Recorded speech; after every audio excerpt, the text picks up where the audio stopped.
네, 오늘 함께 은혜 받으실 하나님의 말씀은 스가랴 14장 1절에서 21절까지의 말씀입니다. 구약 1324쪽에 있는 스가랴 14장 1절에서 21절까지의 말씀입니다. 지금 이 시간에는 1절에서 7절까지의 말씀을 먼저 봉독해 올려드리겠습니다.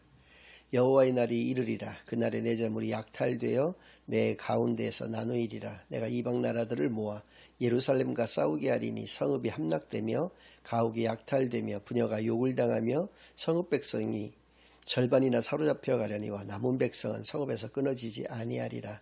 그때 여호와께서 나가사 그 이방 나라들을 치시되 이왕의 전쟁 날에 싸운 것 같이 하시리라. 그날에 그의 발이 예루살렘 앞 곧 동쪽 감람산에 서실 것이요 감람산은 그 한가운데가 동서로 갈라져 매우 큰 골짜기가 되어서 산 절반은 북으로 절반은 남으로 옮기고 그 산 골짜기는 아셀까지 이를지라. 너희가 그 산 골짜기로 도망하되 유다왕 우시야 때의 지진을 피하여 도망하던 것 같이 하리라. 나의 하나님 여호와께서 임하실 것이요 모든 거룩한 자들이 주와 함께하리라. 그날에는 빛이 없겠고 광명한 것들이 떠날 것이라. 여호와께서 아시는 한 날이 있으리니 낮도 아니요 밤도 아니라 어두워갈 때 빛이 있으리로다. 아멘. 하나님 아버지 감사드립니다. 오늘도 거룩한 주일로 거룩한 교회로 거룩한 예배로 인도하여 주시는 은혜를 진정으로 감사드립니다.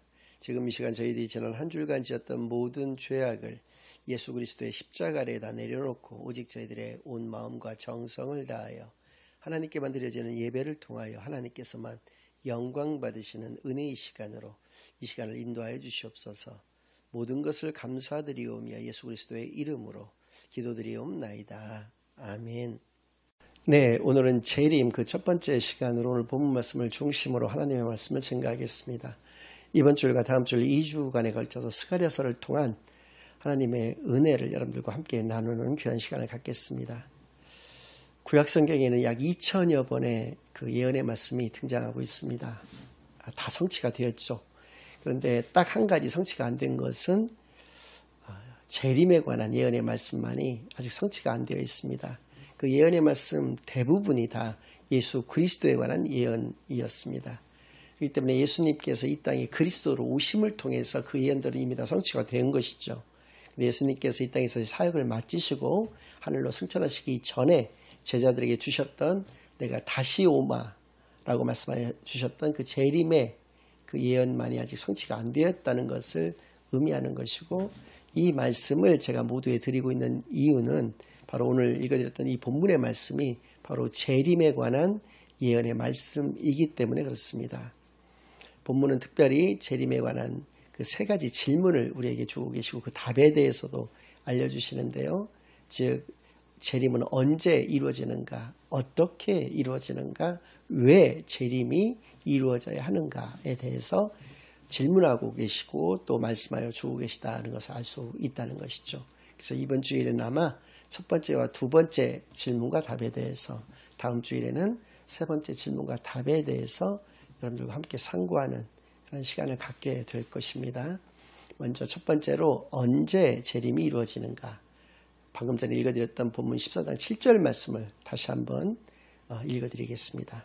여호와께서 하시는 한 날이 있으리니 낮도 아니요 밤도 아니라 어두워갈 때 빛이 있으리로다.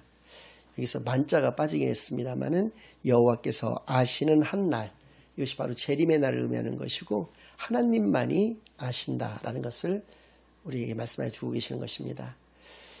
신약에 이르러서 예수님께서도 같은 말씀을 여러 차례 우리에게 주고 계신 적이 있었는데요. 먼저 마태복음 24장 36절 말씀을 여러분들에게 봉독해 올려드리겠습니다. 그러나 그 날과 그 때는 아무도 모르나니 하늘의 천사들도 아들도 모르고 오직 아버지만 아시느니라. 하나님을 가장 지근거리에서 보좌하고 있는 하늘의 천사들도 심지어 예수님조차도 모르시는 그것, 바로 재림의 날인데요. 그것을 오직 하나님만, 아버지만 아신다라고 분명히 말씀해 주신 것이죠. 그리고 승천하기 직전에 제자들에게 주셨던 사도행전 1장 7절과 8절 말씀 가운데에서도 같은 말씀을 우리에게 주고 계십니다. 이르시되 때와 시기는 아버지께서 자기의 권한에 두셨으니 너희가 알 바 아니요 오직 성령이 너에게 임하시면 너희가 권능을 받고 예루살렘과 온 유대와 사마리아와 땅 끝까지 이르러 내 증인이 되리라 하시니라. 그렇습니다. 재림의 날, 그때와 시기에 관해서는 그것은 오직 하나님만의 권한인 것을 분명히 말씀하여 주신 것이죠.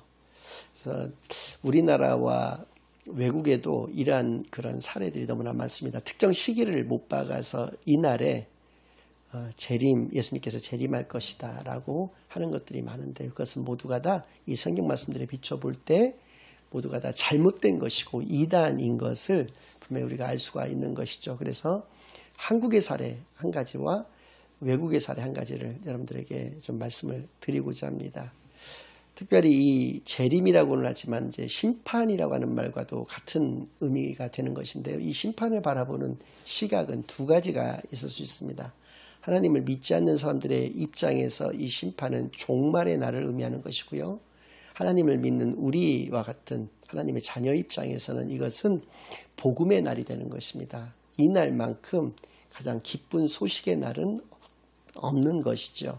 그래서 우리나라 같은 경우 다미선교회라고 하는 단체가 있었습니다. 그래서 92년 10월 28일 날 모든 성도가 휴거가 되어질 것이다 라고 얘기했습니다. 휴거라고 하는 것은 예수님께서 이 땅에 재림하실 때 모든 하나님을 믿는 자녀들이 다 하늘로 들림을 받는다는 것이죠.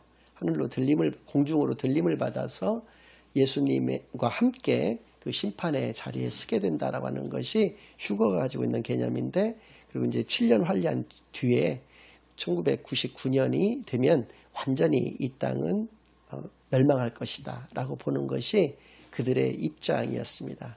그런데 그때로부터 몇 달 전에 이미 이장님 목사가 이끌었던 단체인데요. 이장님 목사라는 사람은 구속이 되었죠. 사기죄로 구속이 되었는데 92년 10월 28일 훨씬 이후인 93년 5월 22일 날 만기가 되는 환매체들을 사들인 사실, 또 성도들에게 10월 27일까지의 생활비를 제외한 나머지 전 재산을 그 다미 선교회에 갖다 바치게 했던 이러한 죄들로 인해서 그가 구속이라고 하는 실형을 지금 살고 있었을 때였었습니다.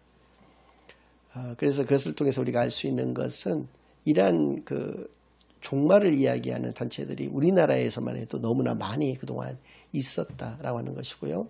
16세기에 그 프랑스에서 태어나서 프랑스에서 활동했던 유명한 예언가가 한 사람이 있었는데, 세계적인 예언가죠. 노스트라다무스라는 사람도 그의 저서를 통해서 1999년에 7월 달에 세상은 종말을 맞이하게 될 것이다 라고 예언했고, 또 그의 저서들을 연구했던 후대의 학자들에 의해서 그것이 2012년이 되면 세상이 또 종말을 하게 될 것이다 라고 노스트라다무스의 그 저서를 통해서 그렇게 해석을 이렇게 하게 되었던 것이죠. 그런데 우리는 지금 2021년의 시기에 살고 있기 때문에 어떤 특정 시기를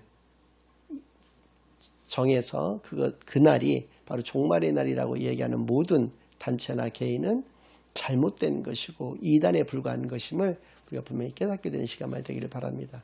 그렇다면 하나님은 왜 예수님에게조차도 그 시기를 알려주시지 않았는가? 방금 전에 읽어졌던 사도행전 1장 8절 말씀이 그 답이 될 것입니다. 우리들에게 분명히 복음을 증거하고 그 복음을 전파하는 그런 사명을 우리에게 허락하여 주셨습니다. 그런데 만약에 2021년 12월 31일 날 예수님께서 이 땅에 다시 오신다라고 하는 것을 우리가 알게 되었을 때 과연 우리가 그 사명을 감당할 것인가? 그거에 대한 답은 우리의 원죄라고 일컬어지는 선악을 알게 하는 나무의 실과를 따먹은 사건으로 거슬러 올라가면 쉽게 알 수가 있을 것입니다. 하나님께서는 분명히 창세기 2장 17절 말씀을 통해서 선악을 아는 나무의 실과를 먹는 날에는 정령 죽으리라, 반드시 죽게 된다라고까지 아담과 하와에게 말씀하여 주셨지만, 아담은 그 하나님의 말씀을 잊고 그 나무의 실과를 따먹었던 것을 통해서 우리가 원죄를 안고 이 땅에 태어나게 되었던 것처럼, 하나님께서 만약에 종말의 날을 우리에게 알려주신다고 한다면 우리는 더 큰 죄를 범하면서 살게 될 것임을 우리로 하여금 학습 효과를 통해서 알게 하여 주시는 그런 것입니다. 그래서 우리는 그러면 어떠한 삶을 살아가야 될 것인가? 베드로전서 4장 7절에서는 이렇게 우리에게 말씀해 주고 계십니다. 만물의 마지막이 가까이 왔으니 그러므로 너희는 정신을 차리고 근신하여 기도하라. 이렇게 말씀해 주고 계십니다. 우리가 항상 깨어 있으라고 하는 것이죠. 그리고 항상 하나님께 기도하는 모든 일의 시작과 마무리가 기도해야 되는 것을 우리의 삶 자체가 하나님과 함께 하여야 한다는 거 하는 것을 분명히 말씀해 주신 것이죠. 요한일서 3장 3절을 통해서도 이렇게 말씀해 주고 있습니다. 주를 향하여 이 소망을 가진 자마다 주의 깨끗하심과 같이 자기를 깨끗하게 하느니라. 그렇습니다. 우리는 선한 청직의 사명을 감당하기 위해서 이 땅에서 살아가는 것입니다. 선한 청직이라는 것은 자기 자신을 늘 정결하게 하면서 준비하는 그러한 자를 의미하는 것일 것입니다. 선한 청지기의 그런 자세와 그런 마음가짐으로 이 땅에서 살아가야 하는 것임을 분명히 깨닫게 되는 그런 말씀인 것을 분명히 기억하는 시간만이 되기를 바랍니다. 그러면 어떻게 재림의 날이 이르렀을 때 어떻게 재림은 이루어지는가라고 하는 것을 우리가 한번 생각해 봐야 될 텐데, 먼저 1장에서부터 3장 1절에서부터 3절 말씀을 통해서 하나님께서 이렇게 말씀해 주고 계십니다. 여호와의 날이 이르리라. 그날에 내 재물이 약탈되어 내 가운데서 나누이리라. 내가 이방 나라들을 모아 예루살렘과 싸우게 하리니 성읍이 함락되며 가옥이 약탈되며 부녀가 욕을 당하며 성읍 백성이 절반이나 사로잡혀 가려니와 남은 백성은 성읍에서 끊어지지 아니하리라. 그때 여호와께서 나가사 그 이방 나라들을 치시되 이 왕이 전쟁 날에 싸운 것 같이 하시리라. 전쟁의 날들이 있다는 것입니다.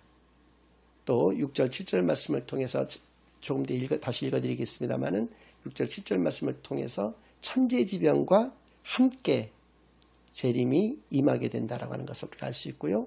마지막으로 거룩한 성도들과 함께 재림의 날이 임하게 된다.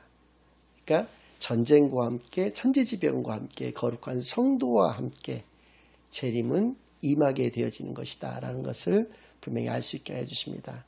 제가 어렸을 때만 해도 냉전시대라고 그래서 세계에서의 그 전쟁이라고 하는 것은 가장 큰 위협이 되었던 것이 동서로 나뉘어진 전쟁이었습니다. 그래서 동독과 서독 혹은 뭐 소련과 미국 뭐 이러한 냉전 체제가 굉장히 구축이 돼서 그것이 영원할 것처럼 보여졌습니다. 그러나 소련이 해체되면서 이제 러시아로 바뀌고 또 그런 많은 어떤 그 연방에 속해 있던 나라들이 독립을 이제 해가면서 그러한 어떤 위협은 좀 사라지게 되었지만 이제 뭐 세계의 화약고라고 하는 중동의 문제라든지 뭐 인도나 파키스탄과 같은 또 IS와 같은 이러한 어떤 단체들이 생기면서 세계적으로 이렇게 얽히고 설키는 이해관계들이 생기면서 지금 전쟁의 양상들이 굉장히 복잡해지고 있는 우리가 시대 속에서 살고 있는데요. 하나님께서는 분명하게 예루살렘에서 그 마지막 전쟁이 일어날 것이다 라고 했습니다. 그러니까 하나님을 믿는 자들과 하나님을 믿지 않는 자들 간에 일어나는 이 영적인 전쟁이 정말 마지막의 때에 이르게 될 것임을 분명하게 우리에게 말씀해 주시는 것이죠. 그러니까 이건 세계적인 전면전이 이루어진다라고 하는 것을 분명히 알 수가 있는 것이고요.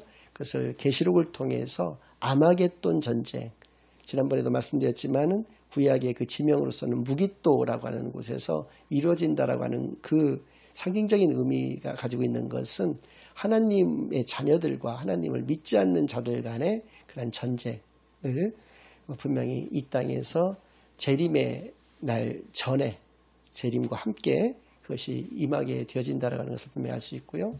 또 천재지변과 함께 임하게 된다라고 하는 것, 일단 6절과 7절 말씀을 제가 읽어드린 다음에 말씀을 증가하겠습니다. 그날에는 빛이 없겠고 광명한 것들이 떠날 것이라. 여호와께서 하시는 한날이 있으리니 낮도 아니요 밤도 아니라 어두워갈 때 빛이 있으리로다. 그렇습니다. 세계 곳곳에서 황사라든지 미세먼지와 같이 아주 낮인데도 불구하고 안개가 자욱한 그러한 우리가 시대 속에서 살고 있죠. 우리의 어떤 정신 상태와 같이 굉장히 혼미한 어떤 세상 속에서 우리가 살고 있습니다.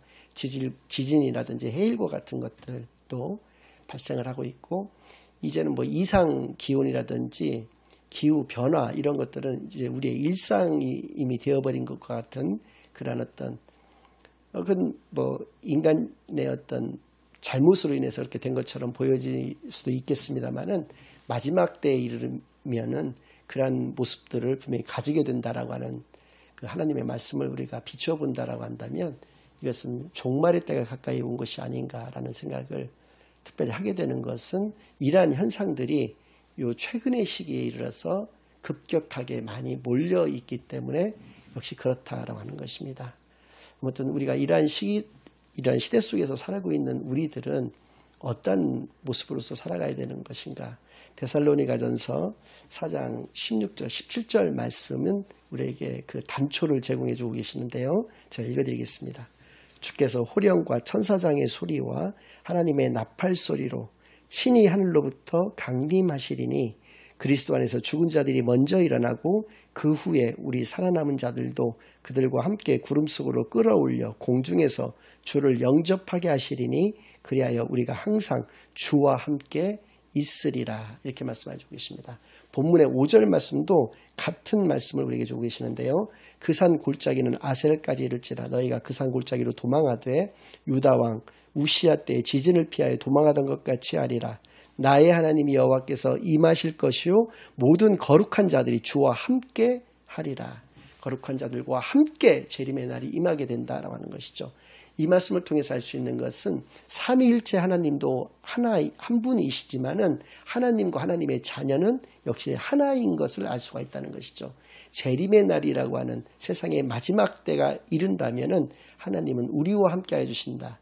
예수님은 우리와 항상 함께하여 주시는 그런 하나님이신 것을 분명히 깨달아 알 수가 있다는 것이죠. 그럼 주의 거룩한 성도로서 우리가 이 땅에서 어떻게 살아가야 할 것인가? 항상 깨어 기도하는 그러한 하나님의 온전한 자녀로서의 그런 합당한 삶을 이 땅에서 살아내야 하는 저와 여러분이 되셔야 할 것으로 분명히 믿습니다. 이 말씀들을 통해서 우리가 마지막 때에 살아가는 우리로서 어떠한 삶의 자세, 어떠한 신앙적 모습을 가지고 살아가야 할 것인가 깊이 생각하는 시간만이 되기를 예수 그리스도의 이름으로 간절히 축원합니다. 아멘. 이제는 우리 주 예수 그리스도의 은혜와 아버지 하나님의 극진하신 사랑과 성령 하나님의 내주인도 역사 교통하심이 항상 깨어있는 선한 청지기로서의 귀한 사명만을 온전히 감당하기로 다짐하고 결심하고 돌아가는 모든 사랑하는 주의 자녀들과 그 가정 위에, 그들의 생업 위에 이제로부터 영원까지 항상 함께 있을지어다. 아멘.